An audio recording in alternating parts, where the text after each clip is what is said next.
Hello. It's really important to stand out from your current competitors, if you like, and basically be in a position where you're not in competition. The better you can stand out from the other people in your sector or industry, the less you are in competition. So there's a saying, create rather than compete. And the reason why it's important is shown up here. So what I've got up there is pounds or dollars on the vertical line and the volume of output and sales coming along here. And this black line, that indicates what your average cost per unit will be. And generally what happens is you'll have fixed costs. So if you only produce one thing, you'll have a high average cost because you've got to absorb your fixed costs as part of that, one unit. But the more things you produce, you may have some variable costs, but in general, because you're spreading your overheads more thinly, your average cost will gradually come down, steadily come down, until you get to a certain stage where you start running out of capacity. So your building isn't big enough, you haven't got enough machinery, you haven't got enough workforce, you can't get hold of enough supplies of materials, etc. And then what tends to happen is your average unit cost starts to go up again, unless you can expand. So you might, move to a bigger premises or upgrade your machinery, etc., etc. So generally, you want to be sort of somewhere near where your unit costs are quite low in order to be operating most efficiently. Now, the green line, that shows what's called the demand for your product or service. And again, what happens is the higher the price you charge, the less you'll be able to sell. And as you lower your price, you can sell more.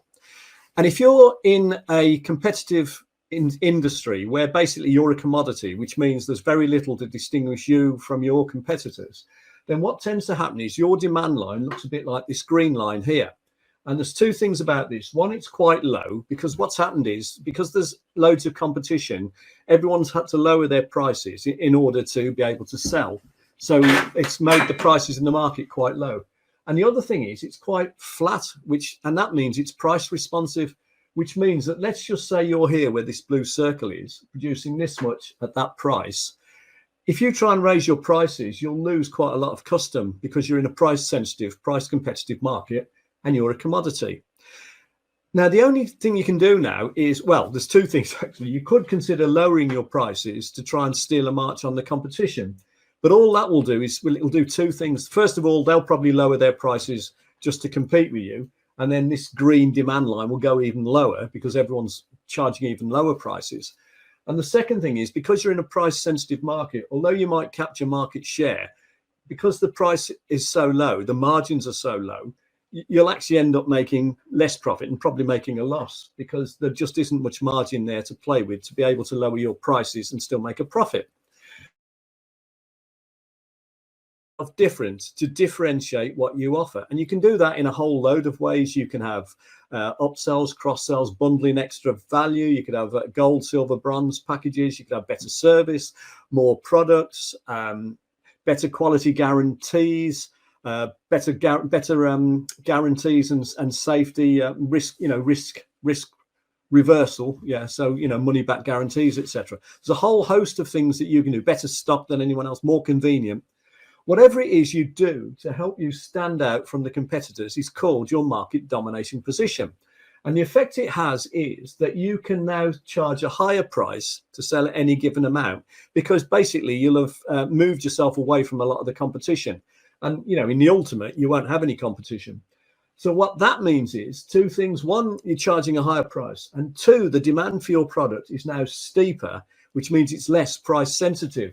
So what we've done here is we could have charged this amount and still sell the same amount as before, but we can actually charge even more. And although we might lose some market share, because maybe we've put our prices up 10% and only lost, say, 5% market share because it's not price sensitive, we could actually end up making a bigger profit.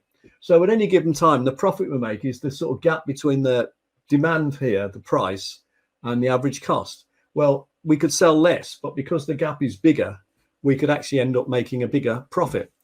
So that's why it's really important to stand out from the crowd, from the competition, and blow them away so that you don't have any competition.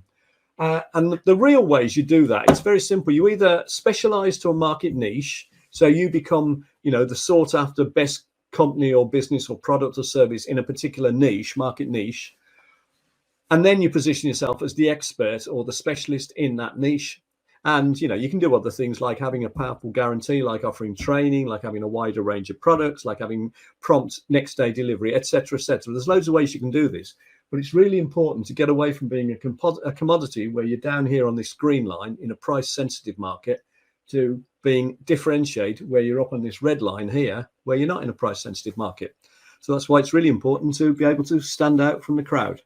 If you want to know how to get ideas to help you do this, why not consider looking at a mastermind group? And if you're interested in that, have a look at businessroundtableuk.co.uk. Hope you found that interesting and useful. Thanks very much for watching.